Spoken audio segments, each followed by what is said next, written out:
Welcome to Pop Screen, a new podcast from the Geek Show Podcast Network dealing with the good, the bad and the downright inexplicable of movies either featuring, starring or by pop stars. No, the podcast covers such a broad range of cinematic and musical genres, from country and western to hip-hop, from science fiction to documentaries.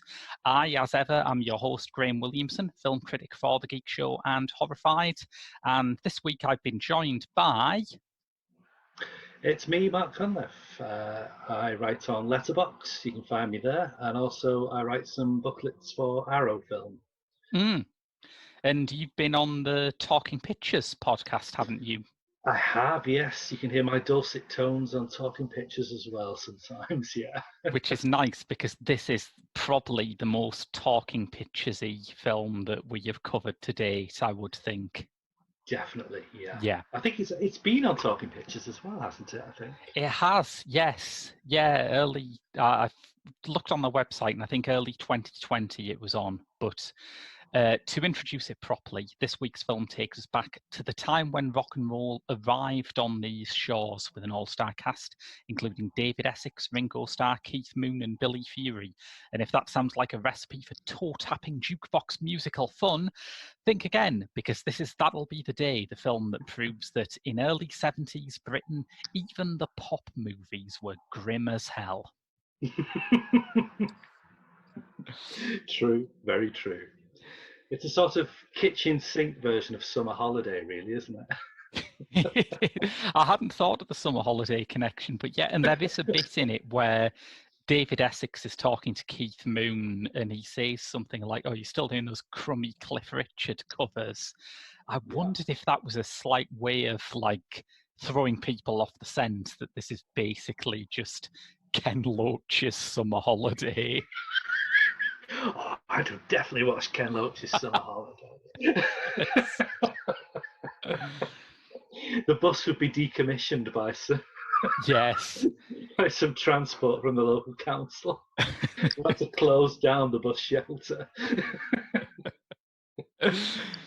I mean, I've been working on this theory while I've been researching this show, that every pop movie that is set in the past, and this is like a 1973 film set in the 1950s, it's very much a film about days gone by, even for its initial audience. Every pop film set in the past ends up secretly being about the era in which it was made. And for all there is a lot of great 50s period detail and period music here, it feels very 3-day week. Yeah, I agree with that. Yeah, it's got that the party's over type attitude that a lot of early 70s films have. That sort of, the swingy 60s was the party, and this is the come down. This is the hangover morning, really, isn't it? And it does have that sort of all around it, definitely. Yeah. Which is obviously something that doesn't make much sense in connection with the period it's set in, because, you know, the party is now in the 1950s. The 50s in Britain weren't the best of times, but the Luftwaffe weren't bombing us every night, which is a big step up, you know. True. I think Macmillan said we'd never had it so good at that point as well. So yeah, which is that. A bit of an exaggeration, but you could see where he was coming from.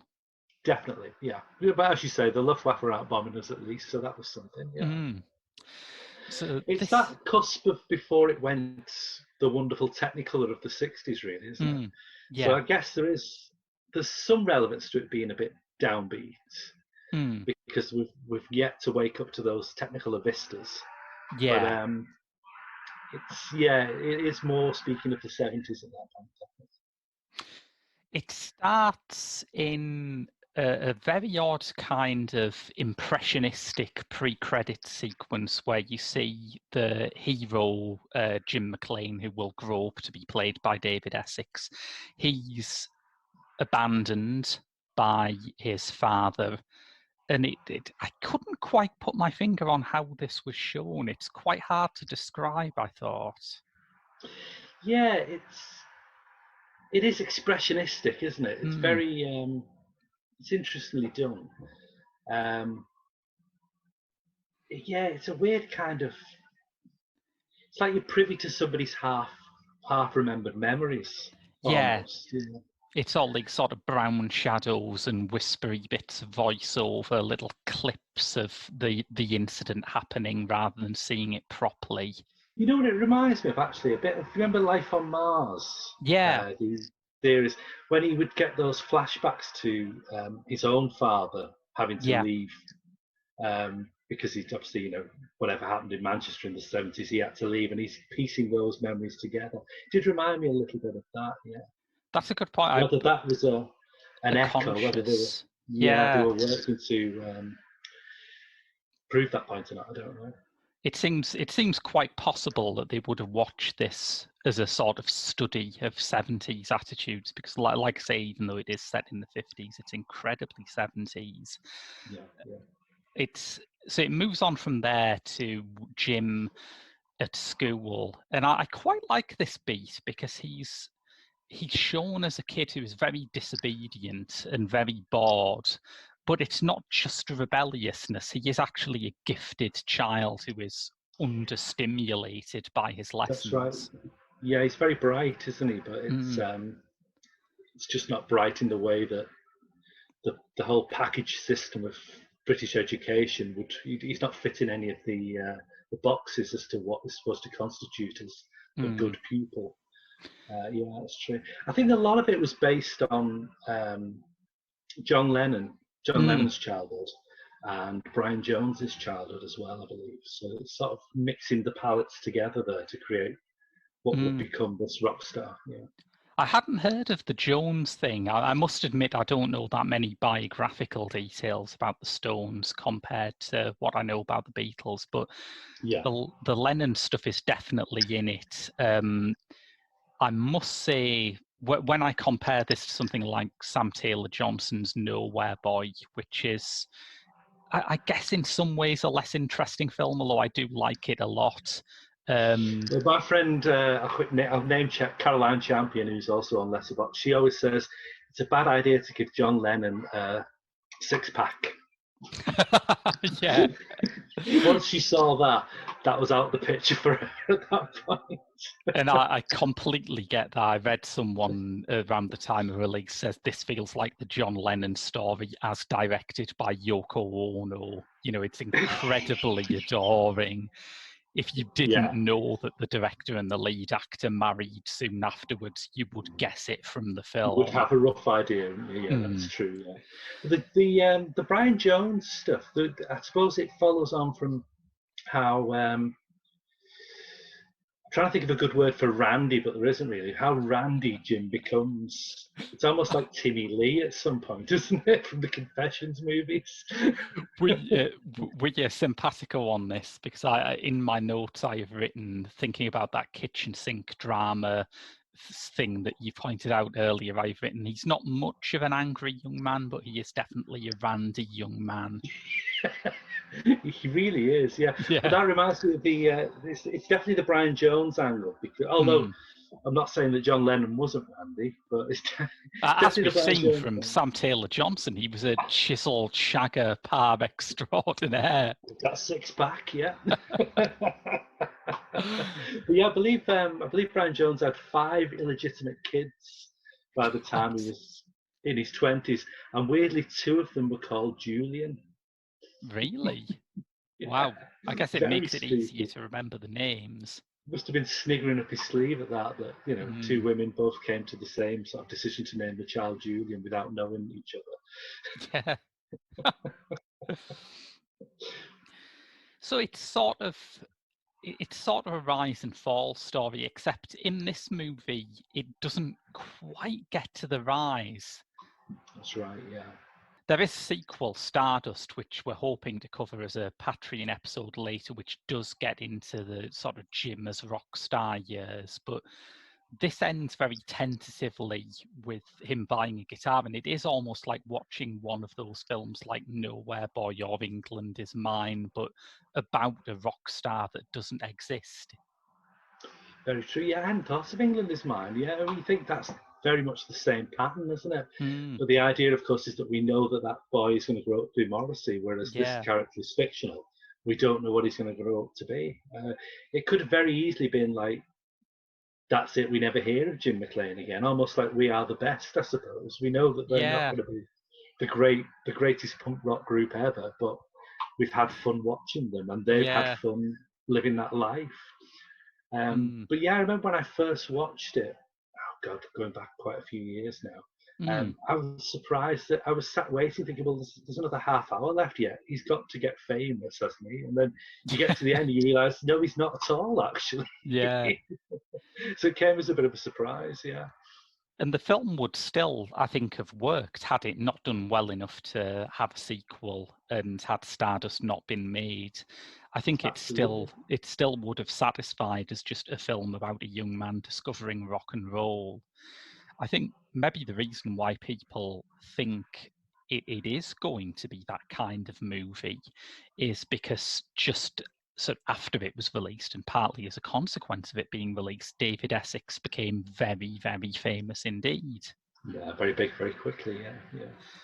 And that I didn't know much about David Essex's career before I started researching this episode, so I was surprised to see that basically everything you know from his career, Rock On, the musical roles, everything follows on from this. It's a remarkable stroke of luck, isn't it, to cast as an aspiring rock star someone who is in fact just about to become a rock star.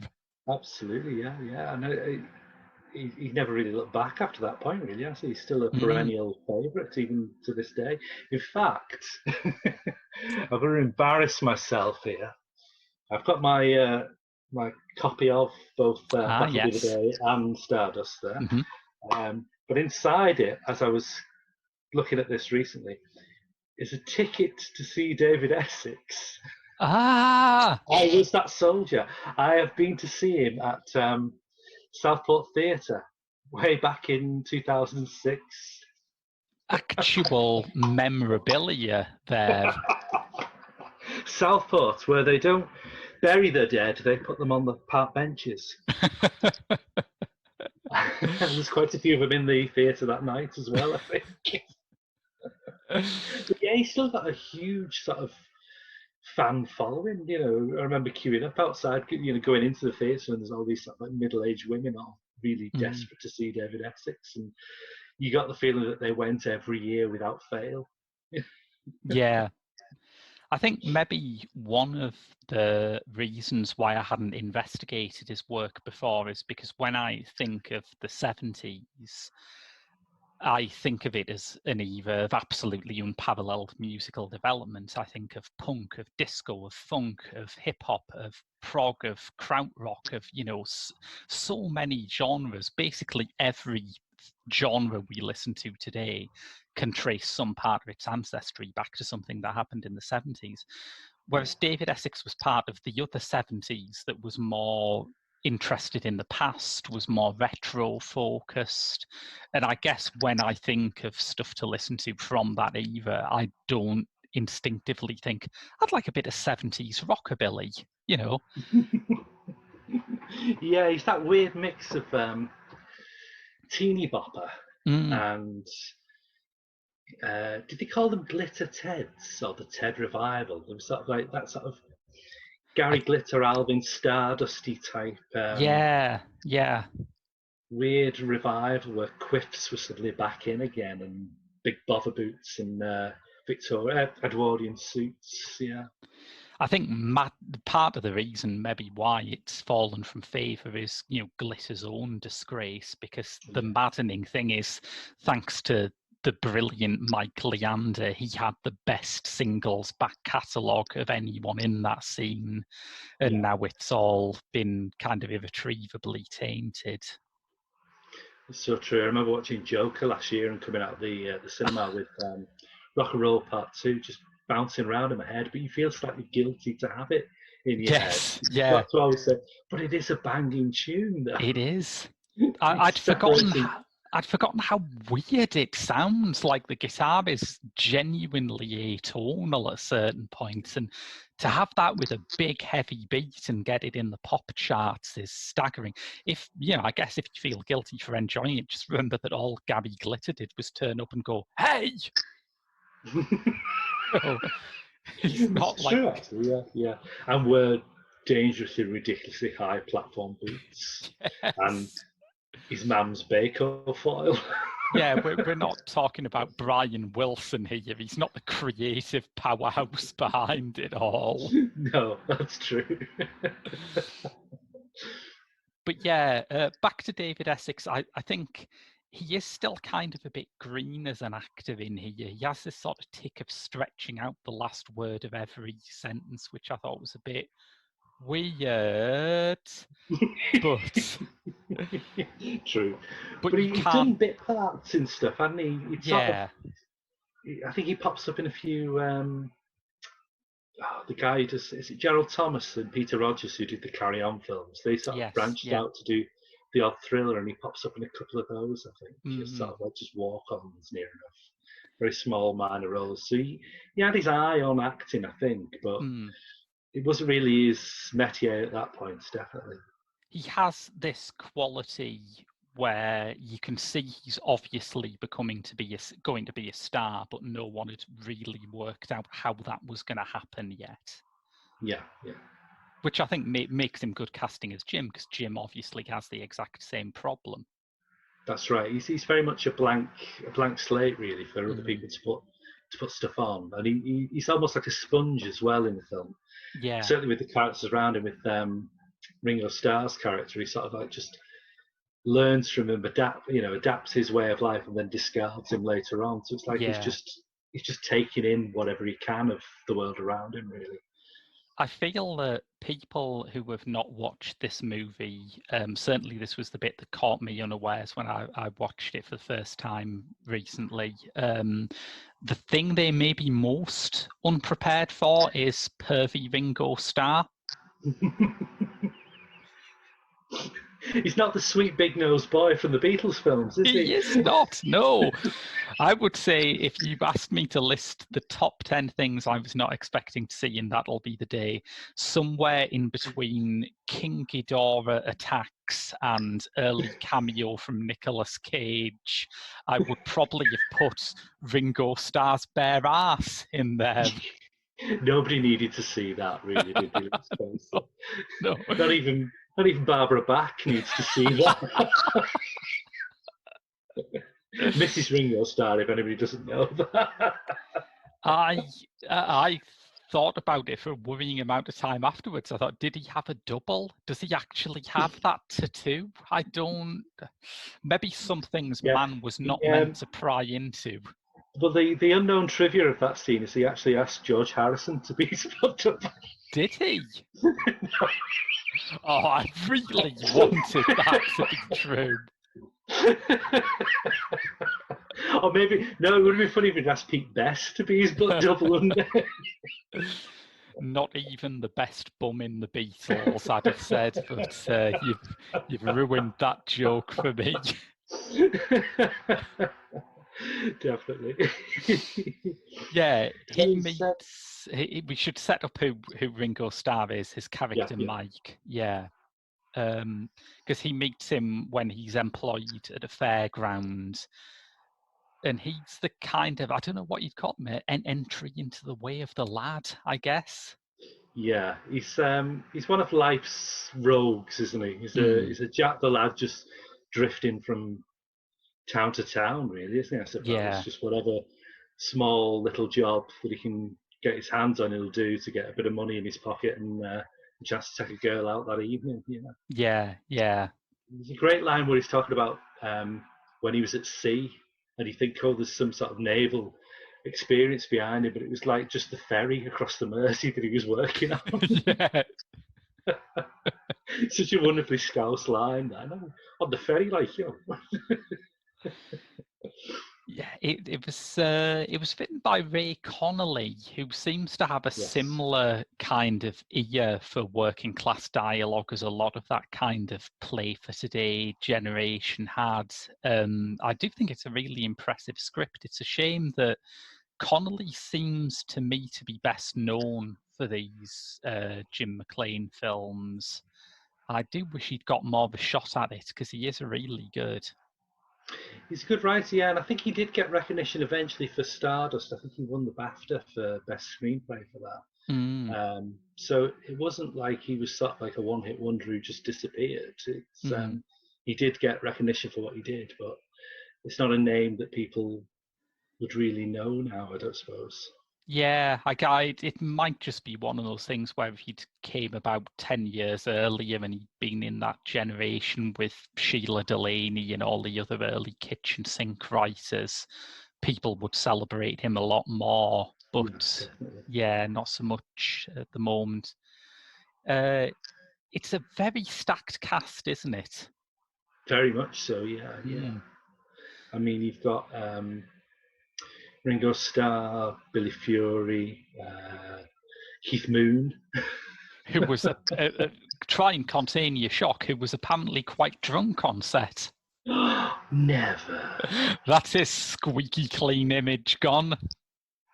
Do you know what always strikes me as well is how utterly shagged out those three actually look. You know, when you think they're not old men. It's Ringo Starr, Billy Fury, and Keith Moon. All right, Moon you kind of expect, but at 27, he's only a year older than David Essex. Yes, yeah.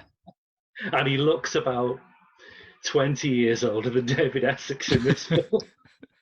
Yes. And then you've got Ringo and Billy Fury, you know, two Scousers, and they're both, I think they're about 33 at that point. But they really don't look 33.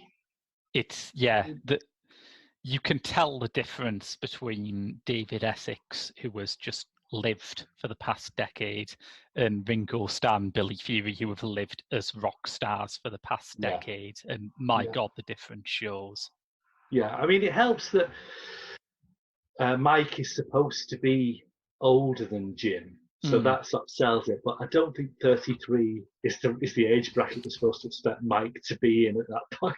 No, and certainly not 33 looking 43. But it's a good performance. It reminded me that when I saw A Hard Day's Night, I really felt that Ringo Starr was the best actor out of the Beatles. Yeah, and absolutely, yeah. He steals the film, really. And it's a shame that when you take it as a whole, although he's a very impactful part in the film, his actual screen time isn't that long, really. I mean, once he's out the picture, he's out the picture. Yeah. You kind of miss him being around after that.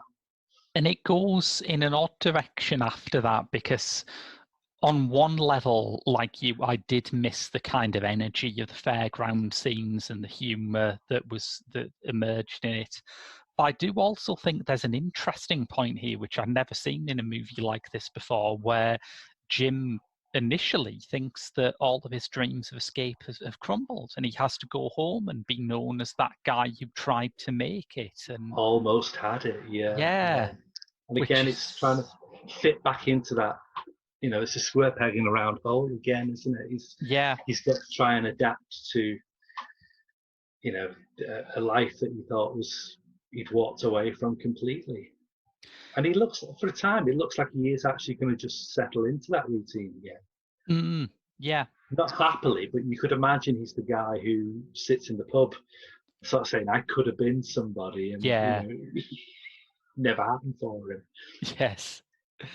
I mean, there's a wonderful line in it when he's talking to his mum, and his mum berates him for wasting his intelligence, and she says, you could have gone to art college. And I thought, oh yeah, there's never been a band started from art college, has there? Again, it's the Lennon influence, that, I suppose, isn't it? Yeah. Who's the one who plays his mum? I should know that name, but she's brilliant. She is brilliant. Let me just Rosemary something, I think. Yeah. Rosemary Leach. It is. Yeah. She was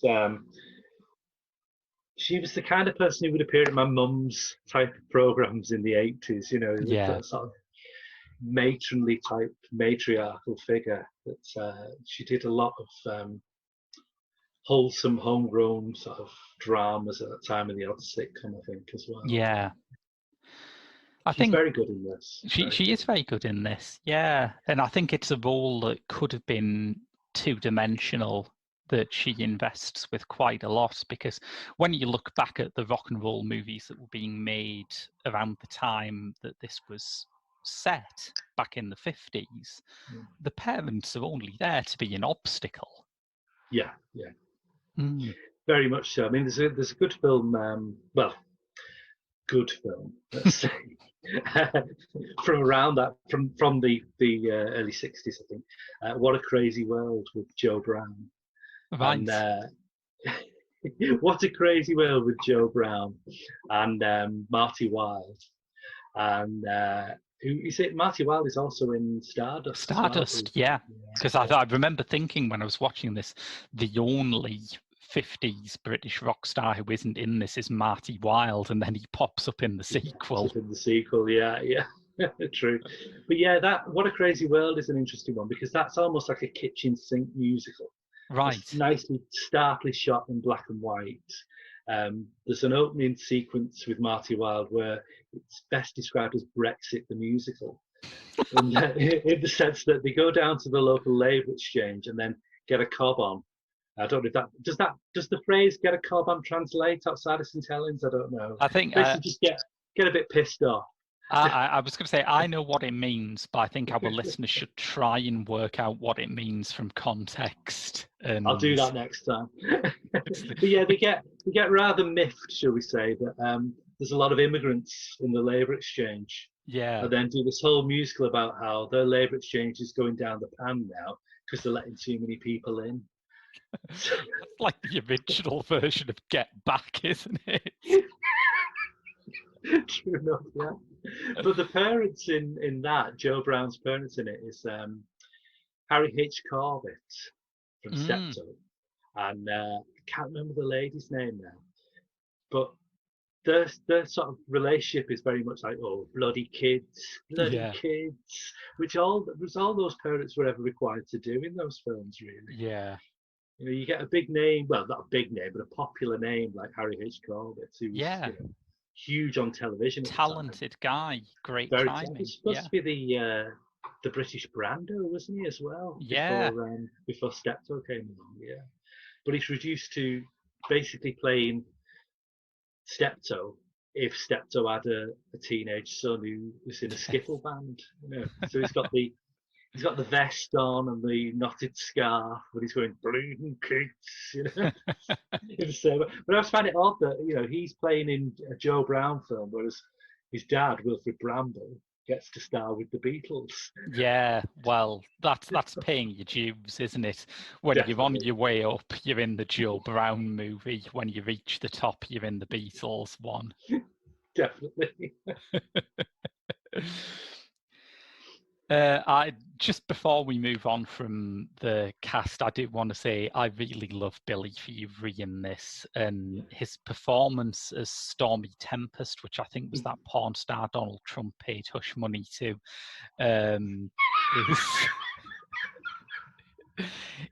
it's great. I think you're right, yeah. It reminded me of, you know, that bit in Repo Man where Otto watches that terrible lounge act on stage and he goes, oh, I can't believe I liked these guys. And it's the circle jerks, the actual circle jerks in gold lame suits doing this chintzy kind of crappy version of one of their songs. Billy Fury in this reminded me a lot of that Circle Jerks cameo. Very much, yeah. And it's quite it's a sort of decision to take that role. Shows no airs about who he is. No vanity at all. Yeah, he's happy to send up the idea that. I mean, I guarantee Billy Fury was probably the type of Jim McClane who was laughing at the would-be rock stars in the holiday camps of the day, really. Yeah. So to just sort of like adopt that person's skin and know that he's opposite a fellow Scouse who effectively stole his thunder. Yeah. You know, in Ringo Starr is there's no vanity whatsoever really there. And also I think that also transcends with David Essex as well. Like you say, I mean he's not quite found his course, but it's a big gambit to play somebody so unlikable in a movie when you're thinking, I'd like to be the next teeny bopper if I may, Yeah. to try and to win the hearts of teenage girls, but also be a bit of a bastard in a film that those teenage girls might want to beg and plead for mothers and fathers to go and watch when it's on at the Roxy or whatever in the day. Yeah. It's quite two-sided, yeah. I do think that is impressive. I think Jim is the kind of role that teen-friendly pop stars tend to play when they've been big for about 6 or 7 years and they want to show that they're not just this squeaky clean figure. Exactly. It's very weird to see that right at the start. Yeah. I say it's a bold gambit for both of them, really. You got Billy Fury at the end of his career, although obviously he didn't know he's going to be dead in 10 years' time, but he certainly didn't have the popularity that he would have enjoyed in the early 60s by the early 70s. Yeah. So at the end of his career, he's taken on a role of somebody who never made it. He's going to be just the holiday camp crooner for life kind of thing until eventually he's overtaken by the next generation who never made it. Yeah. So that's a very bleak sort of role to take on. And it shows, like I say, it shows no vanity whatsoever. And then on the opposite side of it, you've got somebody who is just starting out, who's happy to take a role that is quite bleak and uncompromising as well. Because part of the story of rock and roll, I mean, all pop music, but rock and roll in particular, I think, is the story of people working out what to do when they get old. That for the early years of rock and roll, it's music by and for teenagers. And once you pass about 28, you're kind of left at sea. You don't know what you're meant to be anymore as a 30-year-old rock star. And I think this does show that debate in its infancy, the first time where you can point to people like Ringo Starr and say, okay, they're obviously still famous, but what are they now? Yeah, exactly. Yeah. I mean, was Ringo becoming an actor at that point? Was that his whole modus operandi, really? Was he just happy to be the actor? Because he did do quite a few films in the 70s, didn't he? He did, yeah.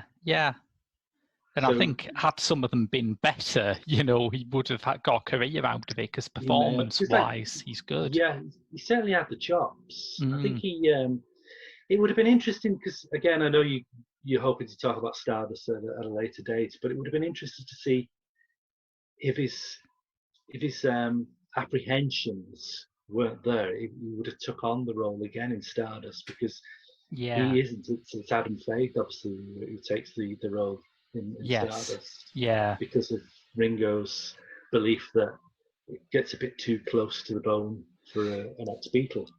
Yeah, it is. It is quite an odd direction that character goes in general in Stardust, but like I say, we will get onto that in the future. Yeah. The guy who interests me the most behind the scenes, and largely because I can't quite work out how I feel about his contribution, is Claude Wattham, the director. Because the idea behind him being hired, this went through a bit of a round of musical chairs when it was being directed. They wanted Michael Apted, who at the time was moving from doing documentaries like the Up series to making feature films. They wanted him to direct it, but he couldn't make it. He'd just done Triple Echo, hadn't he? Which, yes. Interestingly, David Bowie auditioned for. Did he? So in a parallel universe, we could be sat here talking about David Bowie. Yeah. in Triple Echo. that is weird. Yeah. So David Putnam, the producer, who obviously went on to this glittering career, but now was right at the start of his production career. He contacted Claude Wattham because he'd seen a TV movie version he'd made of Laurie Lee's Cider with Rosie, and he thought this guy has killer sense of period detail. And Putnam in particular was interested by the fact that Wattham didn't like rock and roll. He thought, well, I like it and Ray Connolly likes it, but maybe we need a counterweight.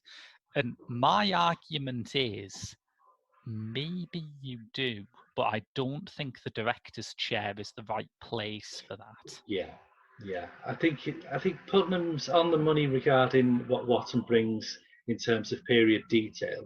So I think it's very good at capturing that sort of doer post-war attitudes of suburban life. There Yeah, is the a lot of that rationing still provincial. straggling on, and yeah. Yeah, there's that. It's almost like proto Coronation Street. You know, some of those Yeah. early scenes. It is very. It's got that kind of feeling of 9 to 5 drudgery of just this is what there must be something more to life. You can see why a character like Jim would look out for something more from that. So he's very good at doing that period detail, but yeah, he is kind of lost when it comes to understanding rock and roll. There's two sequences fairly early on that I think illustrate Watham's strengths and weaknesses. The bit where Jim is led into that miserable flat that's the first place he stays away from home, and Wattam is really excited by all of that. And there's a big, gorgeous gimbal shot that captures every like brown, gooey, ash-sodden surface of it, which is great. It can But be a then, very brown film, this, can't yeah, it? yeah. Because Britain in general just went through its brown phase. It's like Picasso. It just. So that's great, and that sort of stuff really lights the fire under Wattam. But by contrast, I remember when Jim first goes to the fairground, and it's like it's the dead. It's the least exciting fairground in movie history. It doesn't capture anything of what you're supposed to experience in the fair. There's Yeah. that over simulated carnival atmosphere of bright lights and the smells and the pitch black beyond. You know, none of that is there. It's just more brown, really, isn't it? Yeah. It's like a film shot on Bisto. And I was comparing it to, I mean, maybe my favourite fairground scene is the one at the start of Ken Russell's film, Pop Goes the Easel. Yeah. Is really exciting. And that's kind of an interesting film because I always thought that felt like a pop movie without the pop stars. It's got pop artists instead, but it has all of the energy of one of those early rock and roll movies, just without definitely. being about rock and roll. Yeah, they're all roughly singing from the same hymn sheet out there. You get the feeling that the creative industry was all sort of tapping into each other's psyche at that point to create something like that. Like you say, it wasn't about pop music, but it had the spirit of pop music in it. Yeah. There's a sort of investment in modernity and in looking at the world and saying, oh God, it looks like everything's changing. Right, how do we respond to that? What new forms do we have? Yeah. Whereas I think with you fast forward 15 years later when this was made, and Watson has gone, let's look back at when things hadn't changed. Yeah. And he's completely missed the point that we're supposed to be on the cusp of this thing that will change. It's more like, but I like the post-war aesthetic. Yeah. And I think it's telling in a way that I think other than this, the two films that really stand out in his body of work are the original Swallows and Amazons movie and the very first All Creatures Great and Small film. Oh, right. So the very cozy post-war, big old woolen blanket of movies, really, which I think was more his sort of his scene. I think. When I looked through his directorial career, I found, I mean, firstly, he did have a fantastic TV career, and we shouldn't condescend to that. He's a very sound journeyman of TV. Yeah, he did a lot of great single act dramas. Definitely. Yeah. So, he was a talent, but the only other thing I could find that connected to music was his final film, Buddy's Song. Buddy's Song. I didn't even say that. What a very odd note to go out on. It's almost like somebody went, that guy who did That'll Be the Day, he'd be good for this Yeah. because it's the 50s. But it's interesting. We were saying before about David Essex, the way the film ends at the end of That'll Be the Day. You think, well, is he going to make it or isn't he? And in Yeah. a way, you could almost say that Buddy's song is like if he hadn't made it. Roger Yeah. Daltrey's sort of embarrassing teddy boy dad could have easily been Jim McClane 20, Completely. 30, 40 years on, you know, Yeah. with the pot belly and the teddy boy cut and letting the wife down and disappointing the kids. Yeah. Yeah. It's yeah, that is quite odd, and I wonder if there was a moment where he just took the producers off to one side and said, "Look, I don't actually like this stuff," you know.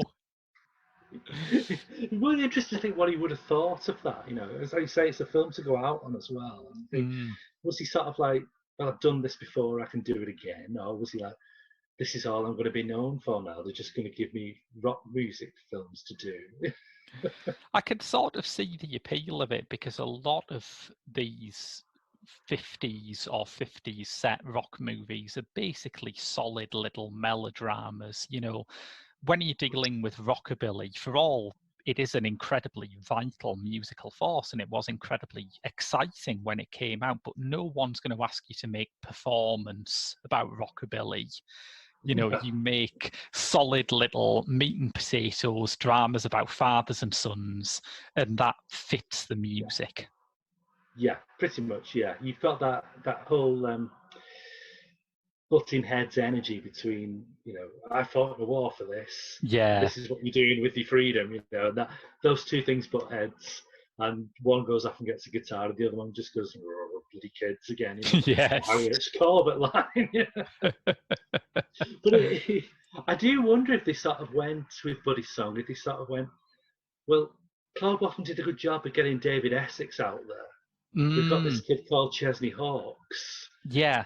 He wants to be a music star. Perhaps Claude Watson can do the business again for him. You know, It makes a great degree of sense. I remember I would have been about 7 or 8 when Buddy's song came about, and it's only looking back that I realise how odd that kind of mass star-making effort around Chesney Hawkes was now. 'Cause nowadays, if you launch a pop star with their own movie, people can smell that. You know, there's something desperate and weird about it. Definitely. But again, I suppose it's that the British film industry in the 80s and the early 90s not really knowing what to do with itself, being a bit in the doldrums. And their idea that what was a hit 20 years ago, what worked 20 years ago, might just work again now. Yeah. Completely define the whole laws of the market around them. You know, they just say, well, it worked 20 years ago. Why can't it work now? You know? Yeah, maybe Claude Watson should just be grateful his final film wasn't Carry On Columbus, I guess, from that perspective. Definitely. So, just a couple of final little observations that I made. There is a fantastic moment where Jim meets his old school friend Terry and shouts, "Hey, where's the revolution, Fidel?" Which, in retrospect, a fascinating moment because Power to the people. Terry is Robert Lindsay, who was before he did Citizen Smith, and David Essex went on to originate the role of Che Guevara in Evita. Of course, yes, yeah, and thought of that, yeah, that's true, yeah. Robert Lindsay being the only prematurely balding schoolboy in history. Yes. Why has Robert Lindsay always been slightly balding since about 1973 as well? He's never gone bald, he's just always slightly balding. It's just some people find their level and they just stick to it, I guess. To it, yeah. He's found a level of baldness that works for him. That he's happy with, yeah. But it is very strange to see Robert Lindsay playing a schoolboy. Yeah. And a very preppy, because he's the opposite, isn't he? He's the beatnik. Yeah. Isn't he? If Jim's going full rockabilly with the check shirts and what have you, and the jeans and the chatting the girls up on the the merry-go-rounds and that. Yeah. Robert Lindsay is down in the jazz cellars uh, buying skiffle albums and wearing duffel coats with Ban the Bomb badges on. Shit, Robert Lindsay's me, isn't he? Never pictured you as a jazz head, but yeah, you're right. The rest is worryingly close. Not so much the jazz, maybe a bit of the folky skiffle side of it, but yeah, Yeah. Yeah, maybe if he was like, if he was listening to the Young Thanks, maybe that would be the point at which he thought, is my TV now a mirror?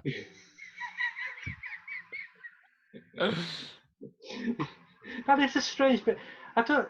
Yeah, I think he wasn't really very known at the time either, was he, Robert Lindsay? So that's No, I'd an early role for him, isn't it? I'd always got the impression that Citizen Smith was the thing that made his name, although there might be something earlier that I'm forgetting. Yeah, I think he did get some in. I think, Right. which Yeah. is the ATV. I think it was ATV sitcom about kids going into national service, and he was Right. like he was the teddy boy in that. Actually. Oh, interesting. Yeah, and then he got Citizen Smith off the back of that and was replaced by Carl Howman Right. in Gets Him In. And Carl Howman, of course, is in. This is all cyclical. Carl Howman was in Stardust later. It's so weird. Yeah, anyone listening to these episodes without any other knowledge of the British film industry in the 70s would assume that we had about 2 directors and 7 actors, and they just kind all of did, though, really, didn't we? Well, I guess we did, yeah. Rest all buggered off to America, hadn't they? Yeah. The rest all went on the Alan Parker bus to America, didn't they? Which seems as good a place as any to drop the cliffhanger, I think, because if we're looking for the definitive kid in the early 70s buggers off to America movie, that will be coming later in Stardust. But yeah. For now, that's been your lot from Pop Screen. I've been Graham. I've been Mark, unfortunately. And we'll see you all next week with another episode.